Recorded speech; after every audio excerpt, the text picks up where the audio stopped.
Ya pemirsa, Breaking News MNC News masih akan kembali lagi setelah jeda berikut ini. Tetaplah bersama kami.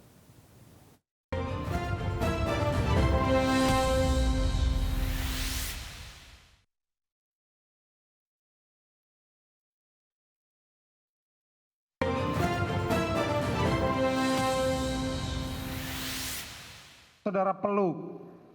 Siap. Apa yang disampaikan saudara Putri? Enggak ada. Tidak ada. Tadi saudara ngomong katanya Joshua nggak boleh naik. Ketahuan bohong saudara. Iya kan? Itu sesudah saya manggil-manggil om, tolong om. Tadi om, bilang gitu. katanya tidak ada. Sekarang ngomong sesudah. Iya, saya manggil om tolong gitu. Tapi habis itu Om Kuat naik. Terus? Om Kuat naik, dia bertanya ke saya, "Sus, kenapa ibu?" gitu. Terus saya jawab, "Saya tidak tahu om, soalnya saya nemuin ibu udah kayak gini gitu, udah tergeletak di sini." Terus?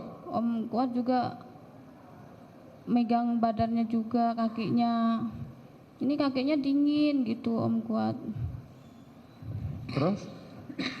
Ya habis itu nggak lama itu Om Joshua mau naik tapi dihalau sama Om Kuat. Kuat ini apa? Supir kan? Siap, Supir kan? siap. Kok berani dia pegang tubuhnya majikannya? Masuk akal nggak?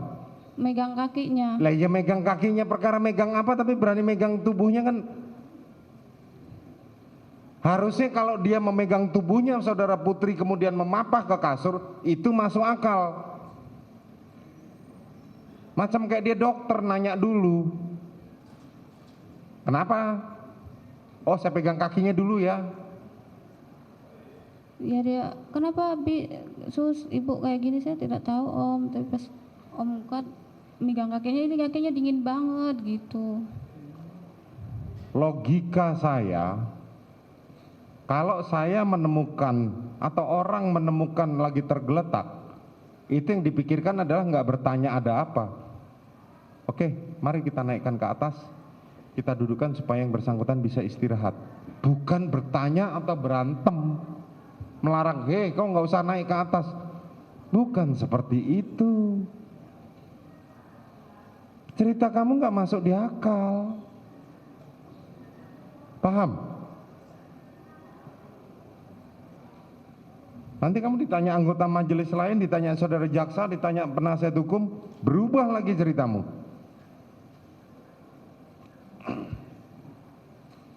Oke. Setelah itu apa yang dilakukan saudara Kuat? Saya minta tolong Om Kuat untuk memapah ibu. Terus Saya angkat ibu di papah itu, tak peluk sambil diangkat untuk masuk ke kamar. Saya bantuin Om Kuat, tapi kamar mandinya bukan jadi satu dengan kamar? kamar mandinya di luar. Oke, di luar. Terus? Saya masuk ke dalam untuk memapah ibu. Ibu tak peluk dari depan, terus Om Kuat menjaga-jaga di belakang. Habis Oke, itu saudara Kuat terusan jaga-jaga di belakang. Terus? habis itu saya masuk ke kamar.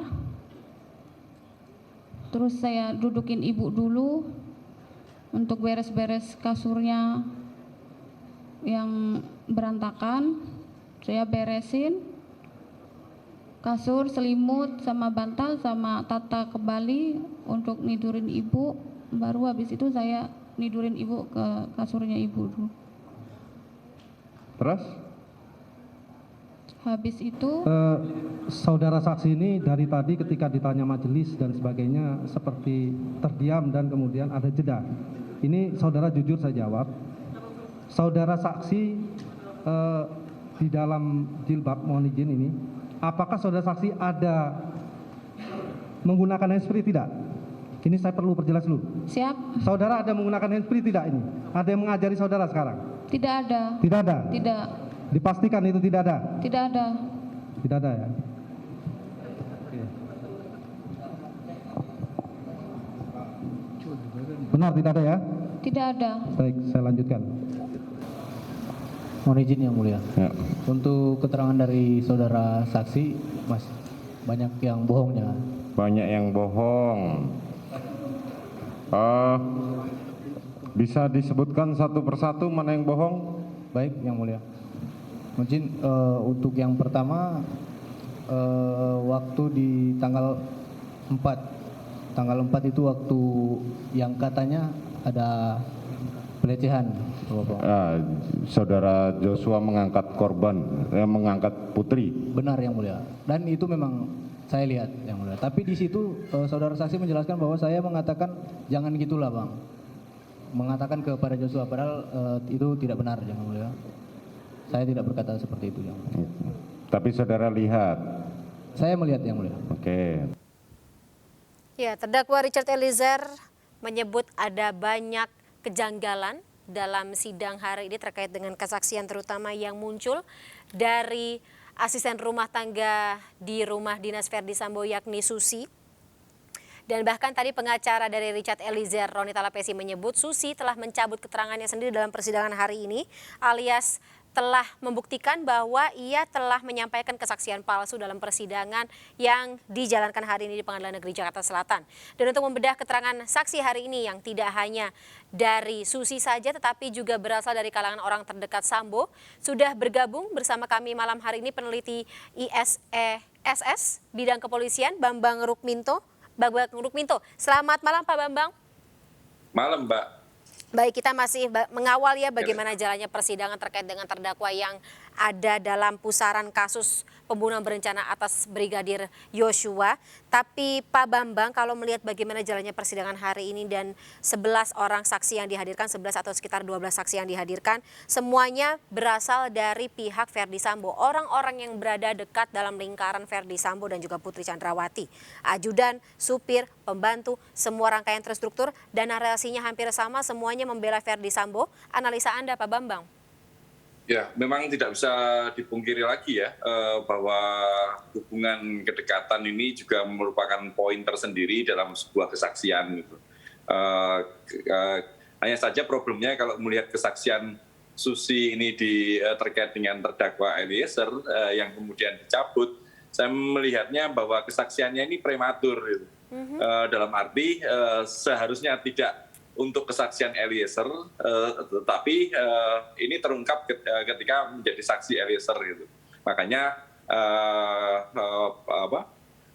Salah apa yang skenario, disampaikan Pak. Susi ini sebenarnya maunya kan untuk memperberat Eliezer, tapi untuk memperingan rangkaian konstruksi peristiwa yang sudah ada sejak awal terkait pelecehan seksual di Magelang. Gitu. Oke. Makanya kalau kemudian ini dibuat kesaksian Eliezer, ini malah jadi bumerang gitu. Harapannya sih memang akan memperberat Eliezer tapi memperingan terdakwa yang lainnya, misalnya PC atau Verdi Sambo seperti itu. Atau Kuatmaruf. Jadi salah timing, salah Betul. lokasi nih Pak Bambang.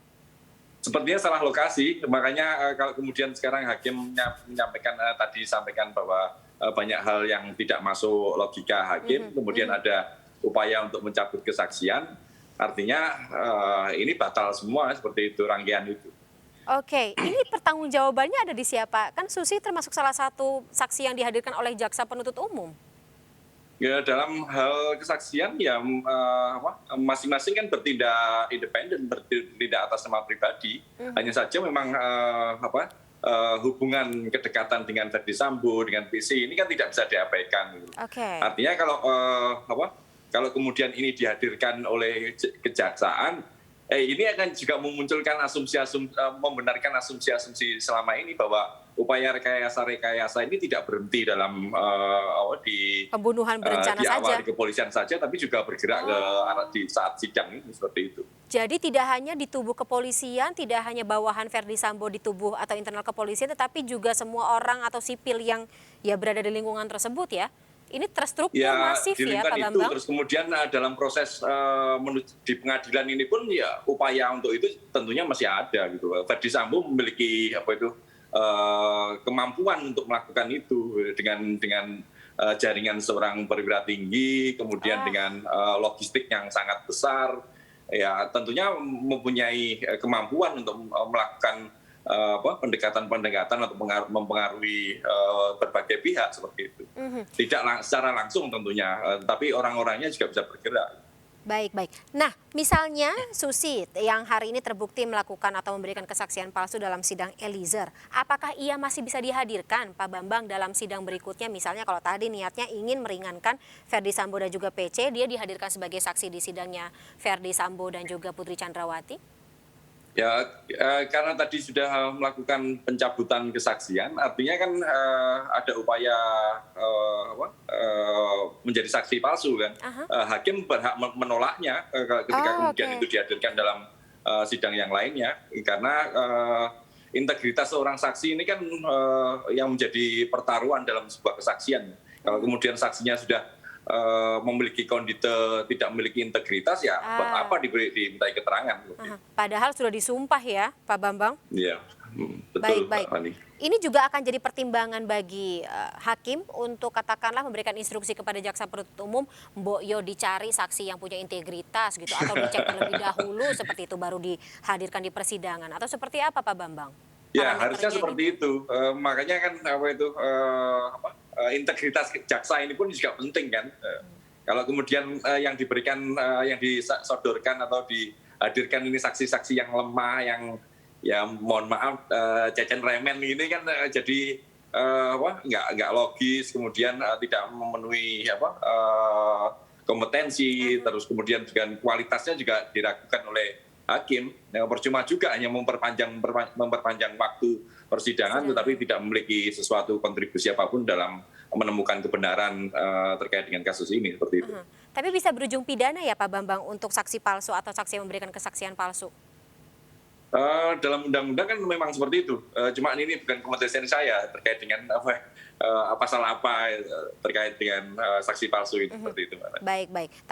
Tapi again ya, atau lagi-lagi ini bisa menjadi citra tersendiri ya untuk bagaimana proses hukum berjalan di negara kita gitu. Betul, kalau misalnya bukan hanya terkait dengan saksi palsunya, tapi terkait dengan kejaksaan juga. Kemudian juga nanti pada putusan selanjutnya juga menilai kualitas putusan hakim. Kalau kemudian saksi-saksi yang model seperti Susi ini dijadikan poin dalam keputusan vonis yang diberikan hakim, ya ini nanti akan menjadi poin yang dilihat masyarakat bahwa beginilah fakta-fakta yang terjadi terkait dengan peradilan kita, seperti itu. Oke, kalau dari kacamata Pak Bambang, sekiranya apapun yang terjadi dalam persidangan hari ini, apakah nanti juga bisa menjadi pertimbangan bagi hakim untuk menentukan besaran vonis, besaran putusan atas terdakwa Richard Eliezer? Ya tentunya tetap akan menjadi pertimbangan ya, bahwa tadi saksi ini memberikan keterangan palsu, artinya kan apa yang disampaikan oleh terdakwa dalam hal ini Eliezer ini kan menjadi kuat dan bisa memperingan gitu.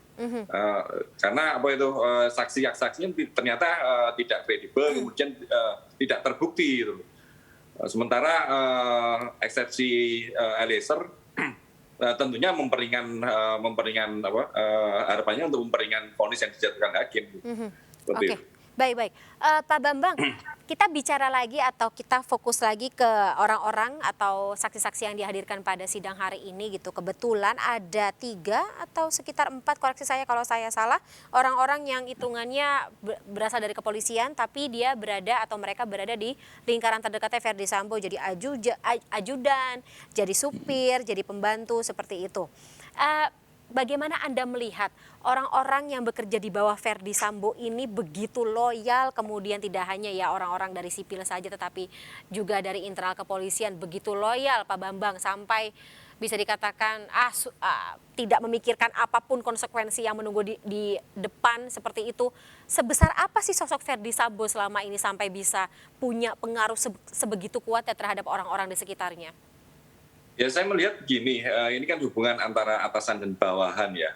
Bagaimanapun juga Verdi Sambo ini adalah mantan majikan, atau walaupun sampai sekarang pun orang-orang ini masih berada dalam lingkungan Verdi Sambo, seperti Susi, ART ini apakah dia sudah berhenti bekerja atau tidak, kan kita juga belum tidak tahu. Meskipun Verdi Sambo sudah ditetapkan sebagai terdakwa, Putri juga menjadi terdakwa, tapi secara pekerjaan kan belum tentu Susi ini keluar dari pekerjaannya. Artinya kan masih ada hubungan-hubungan terkait dengan hubungan pekerjaan, kemudian atasan bawahan itu masih terus berkelindan. Demikian juga dengan mantan supirnya, mantan ajudannya. Secara pribadi saya yakin bahwa Verdi Sambo ini orang yang baik gitu loh, dalam arti royal pada anak buahnya dengan kemampuan finansialnya yang sedemikian besar, dengan jabatannya yang sangat tinggi. Kalau melihat tracknya salah satu Ricky ya misalnya, Ya, Ricky sekian Rizal. lama mulai dari saat Verdi Sambo menjadi Kapolres Brebes sampai sekarang terus mendampingi Verdi Sambo, artinya kan ada kedekatan-kedekatan seperti itu. Artinya Verdi Sambo ini juga orang secara pribadi adalah orang baik gitu loh. Hanya saja dalam konteks kepolisian, dia tidak profesional, tidak memiliki integritas gitu. Tapi secara pribadi saya yakin Intrapersonal, dia loyal pada anak buahnya, makanya anak buah itu tetap setia, tetap hormat seperti itu. Dan sampai sekarang pun fakta-fakta yang terjadi terkait dengan saksi-saksi ini kan juga memperingan Verdi Sambo sendiri. Dan ini memang tidak bisa dipungkiri dan bisa diabaikan. Makanya lagi-lagi ini terkait dengan bagaimana kejaksaan menghadirkan saksi ini untuk memperberat atau memperingan. Kalau kemudian yang dihadirkan ada saksi-saksi yang seperti ini, ya akhirnya publik juga bisa menonton. Ya beginilah potret jaksa dalam mengungkapkan menuntaskan kasus ini, seperti itu. Oke, baik. Jadi sebenarnya kalau secara kapasitasnya sebagai penegak hukum memang dipertanyakan, atau ya katakanlah ya seperti inilah fakta yang ada gitu, fakta hukum yang ada. Tapi kalau untuk hubungan interpersonal sendiri memang sebegitu dekatnya, bahkan sampai Verdi Sambo dan juga Putri Chandrawati sudah ditahan, orang-orang ini masih tetap loyal seperti itu membela. Betul. Ya. Sekaligus masih digaji juga berarti ya, Pak Bambang? Betul, memang ini yang menjadi problem kepolisian kita ya, tidak bisa membedakan antara hubungan personal dengan hubungan dalam sebuah organisasi gitu. Kultur-kultur seperti ini seharusnya bisa lebih dihindari gitu, karena profesionalisme ketika mencampur adukkan antara hubungan pribadi dengan hubungan organisasi, akhirnya ya campur aduk. Mereka tidak akan menjadi profesional, saling menutupi. Kemudian dalam kasus ini sejak awal ada rekayasa seperti itu. Makanya kalau kemudian kepolisian secara umum ini dikelola dengan cara kekeluargaan seperti ini kan jadi problem gitu. Makanya memang harus secara umum terkait dengan kepolisian, makanya perlu reformasi kepolisian itu perlu reformasi struktural dan instrumental untuk mencegah hal-hal seperti itu dan untuk membangun kultur. Kalau strukturalnya atau instrumentalnya tidak benar, akhirnya yang muncul adalah kultur-kultur seperti ini, kultur kekeluargaan, kultur nepotisme, korupsi, pungli, dan semuanya yang berkelindan seperti itu. Karena selama ini mereka diuntungkan juga ya, katakanlah mendapat rezeki yang cukup baik ya. Betul. Dari kedekatannya bersama dengan Verdi Sambo. Iya, itu. Rezeki secara materi, rezeki promosi jabatan, terus ada promosi sekolah dan lain sebagainya. Kedekatan dan personal hal juga. Seperti ini kan tidak benar gitu loh.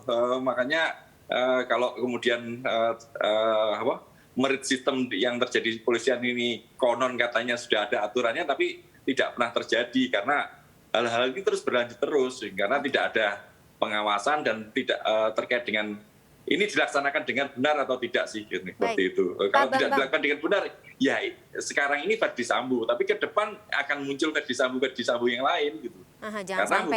Karena kepolisian ini dikelola dengan cara-cara tradisional, dengan cara-cara kekeluargaan. Ini kan organisasi kepolisian ini kan milik negara, milik rakyat, tidak bisa dikelola hanya sekedar untuk menutup-nutupi atau untuk kepentingan kelompok atau kepentingan segelintir orang seperti itu. Aha, Pak Bambang, berarti secara tidak langsung dengan katakanlah orang-orang ini masih tetap loyal, masih mendapat tadi rezeki tadi gitu, walaupun Ferdy Sambo dan juga Putri Chandrawati ditahan, apakah ini juga secara tidak langsung berarti pengawasan dari penyidik, kepolisian, kemudian juga penegak hukum lainnya yang terkait dalam kasus ini tidak begitu ketat?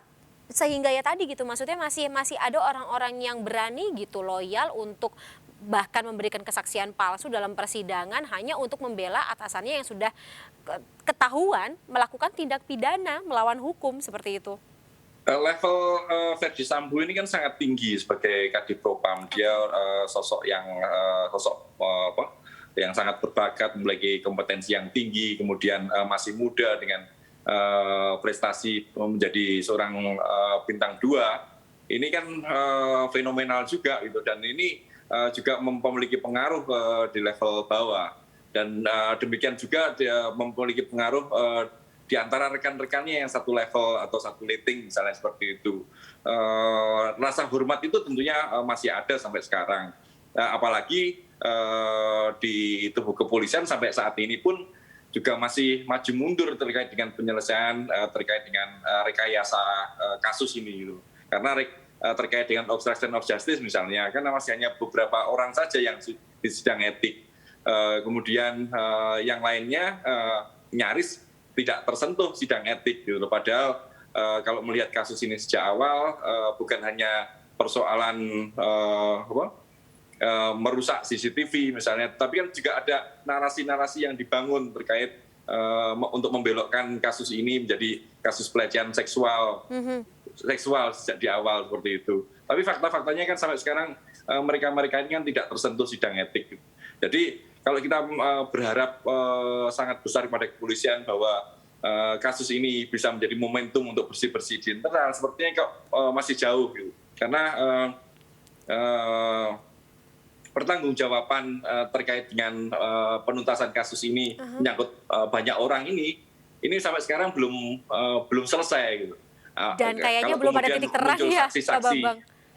Ya kalau muncul saksi-saksi ini ya mereka ya takut juga nanti kalau saya memberikan kesaksian yang benar, jangan-jangan pimpinan di atas saya ini adalah kawannya Pak Ferdy Sambo yang kemudian mempengaruhi karir saya seperti itu. Ini jadi problem. Oke. Berarti ya lagi-lagi kalau misalnya kita menunggu titik terang dalam persidangan tampaknya belum akan kelihatan ya kalau melihat apa yang terjadi pada hari ini. Ini pernah nggak sih terjadi adanya kesaksian palsu dalam katakanlah kasus sebesar ini gitu, isu yang sebesar ini, Pak Bambang? Berani ada saksi yang menyatakan kesaksian palsu seperti itu? Ya seringkali terjadi ya kasus yang menyangkut petinggi kepolisian misalnya yang pernah rame terkait dengan korupsi Irjen Joko Susilo Kakor Lantas saat itu. Kan juga ada beberapa saksi yang dari internal kepolisian yang juga memperingan Pak Joko Susilo seperti itu. Seperti itu. Berarti ini praktek yang cukup biasa ya, cukup common di kalangan petinggi kepolisian. Ya sering kali terjadi, kulturnya masih terus masih terus ada sampai sekarang. Artinya kalau memang kalau kita ngomong kultur kan harus yang tadi saya sampaikan di awal kan harus ada perubahan struktur dulu untuk merubah kultur ini, merubah instrumen dulu. Kalau selama strukturnya masih tetap, selama 20 tahun ini strukturnya tetap, instrumennya tetap, hanya tambal sulam saja. Salah satu contohnya adalah Perkap 7 tahun 2022. Perkap 7 tahun 2022 ini kan diterbitkan setelah ada kasus Brotoseno. Hanya menambah saja 1 poin, yakni peninjauan kembali. Tetapi tidak melihat aspek-aspek lain, misalnya terkait dengan apakah sidang etik ini digelar setelah sidang pidana atau sebelum sidang pidana. Sekarang malah muncul berbarengan kasus Hendra misalnya, sidang pidana jalan, sidang etiknya berjalan. Ini kan jadi masalah juga, artinya Hendra ini mendapatkan 2 tekanan, tekanan pidana, tekanan sidang etik. Kenapa tidak ditunda setelah pidana saja gitu? Itu satu. Kemudian terkait dengan aturan dalam perkap tersebut terkait dengan seorang tidak bisa di PTDH kalau tidak memenuhi prasyarat vonis 3 tahun misalnya. Kalau kurang dari 3 tahun berarti bisa masuk aktif lagi menjadi anggota kepolisian. Artinya kalau demikian nanti akan muncul bahwa para penegak hukum kita ini adalah para napi, para mantan napi lah, seperti itulah. Kan jadi menjadi masalah juga terkait dengan kepercayaan publik pada kepolisian. Kalau ini tidak dibenahi, ya susah, masih jauh ngomong terkait reformasi kultural di tubuh kepolisian. Sampai kapan ini akan terjadi kultur-kultur yang buruk seperti ini disimpan di kepolisian. Betul. Revisi Perkapnya sendiri juga belum ketahuan. Ini memang sudah disounding atau dikatakan oleh beberapa pengamat lainnya, Pak Bambang, bahwa ada yang masalah dalam Perkap nomor 7 tahun 2022 ini. Tapi ya lagi-lagi ini belum jadi pertimbangan untuk diganti atau direvisi atau di judicial review kan. Tapi ya kita harapkan agar ada. Ini satu lagi Pak Fani. Iya, monggo Problemnya Pak. Itu adalah di Undang-Undang Kepolisian gitu loh. Undang-Undang Kepolisian kan memberikan kewenangan untuk kepada kepolisian untuk merumuskan masalah, melaksanakan dan melakukan pengawasan.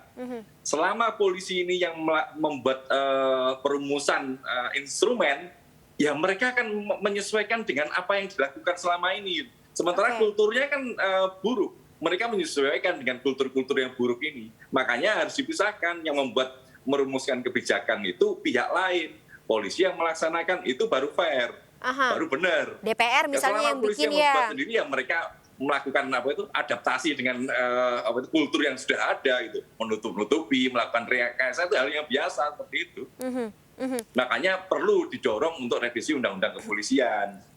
Ini untuk memperingan kerja Kapolri. Selama ini kan kepolisian resisten. Undang-Undang Kepolisian nanti akan menyeret kepolisian di bawah kementerian. Lah kalaupun di bawah kementerian selama mereka profesional kan tidak menjadi masalah. Oke. Idealnya sih seperti itu ya Pak Bambang. Tapi kenapa ya pertimbangannya selama ini yang berjalan ya kayak tadi gitu, Perkap atau Undang-Undang Kapolri atau Undang-Undang Kepolisian Republik Indonesia tidak dibuat oleh pihak yang seharusnya menjalankan?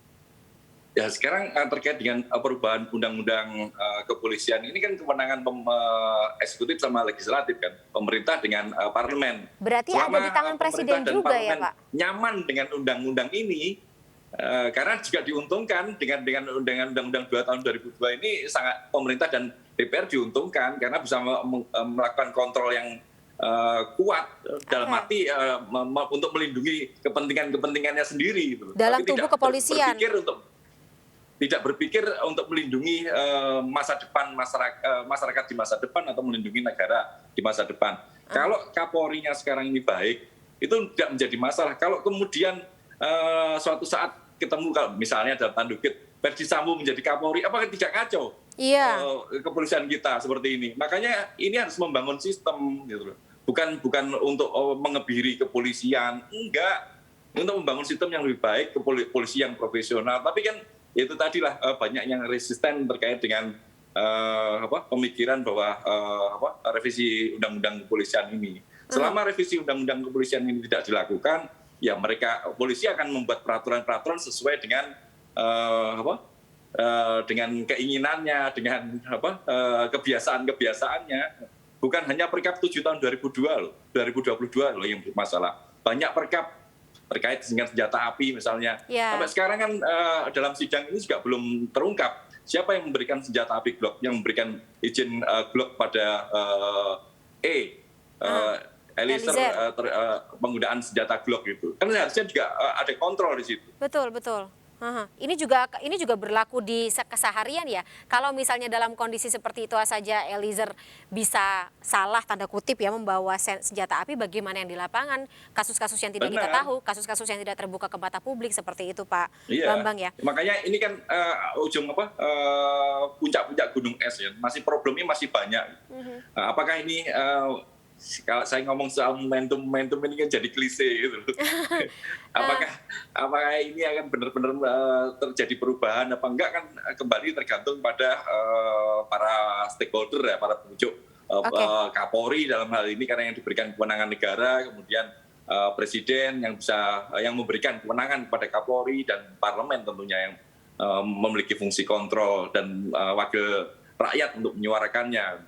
Kalau kita di luar kan hanya mendorong saja, seperti itu. Media, pengamat ini mendorong saja seperti itu. Baik, Pak Bambang, tapi kalau menurut Anda dari kacamata Anda, apakah Presiden sudah cukup turun tangan seperti itu? Kalau tadi Anda menyebut ini juga salah satu pertanggungjawaban atau katakanlah orang atau pihak yang bisa mengubah kondisi ini adalah eksekutif, which means Presiden juga sebagai pimpinan tertinggi Kepolisian Republik Indonesia. Upaya itu saya rasa ada ya, langkah-langkah Presiden untuk yang mengarah ke sana itu ada itu. Hanya saja sampai sekarang secara konkret belum ada gitu. Misalnya terkait dengan peningkatan pengawasan, peningkatan kewenangan Kompolnas misalnya, itu kan bisa saja dengan menerbitkan perpres untuk peningkatan kewenangan Kompolnas. Sampai sekarang kan juga belum ada gitu. Kalau terkait Perpu ya memang masih jauh ya digodok. Tetapi terkait dengan reformasi struktural di tubuh Polri, dorongan Presiden untuk mendorong Kapolri melakukan perubahan struktural sampai sekarang juga belum tampak. Di Propam ya masih sama seperti yang lama gitu. Kemudian struktur-struktural yang lain juga masih sama seperti kemarin, belum ada perubahan-perubahan. Saya berharap sih setelah G20 ini ya, karena saat ini memang gawe besar negara kita tentunya perlu suasana yang kondusif, stabil seperti itu. Keamanan pun juga relatif terjaga, tapi pasca itu harapannya memang harus ada percepatan untuk memulihkan kepercayaan masyarakat kembali kepada kepolisian. Tanpa ada itu sepertinya berat ya, kasus Sambo, terus kemudian Kanjuruhan, kasus Teddy Minahasa, ini kan masih menjadi sorotan. Masyarakat mungkin tidak terlalu konsen, tapi saya rasa tidak akan pernah melupakan pola-pola seperti ini, dan akan menjadi catatan mereka di kemudian hari bahwa hal seperti inilah yang sering kali terjadi di kepolisian kita seperti itu. Baik Pak Bambang, cukup pelik ya sebenarnya melihat bagaimana persidangan hari ini, munculnya saksi tadi memberikan kesaksian palsu seperti itu. Tapi ya harapan tentunya masih ada ya Pak ya, seperti kata Pak Bambang, ini mungkin bisa jadi momentum supaya internal Polri benar-benar bebenah walaupun tugas atau pekerjaan rumahnya sangat berat. Pak Bambang, terima kasih sekali atas dialog yang sangat berdaging, sangat padat pada malam hari ini. Sehat selalu Pak Bambang, kita mungkin akan ketemu, kemungkinan besar akan ketemu lagi dalam kesempatan berikutnya. Sampai jumpa Pak Bambang, terima kasih sekali lagi, selamat malam. Ya pemirsa, kita akan jeda terlebih dahulu. MNC News Breaking News akan kembali sesaat lagi.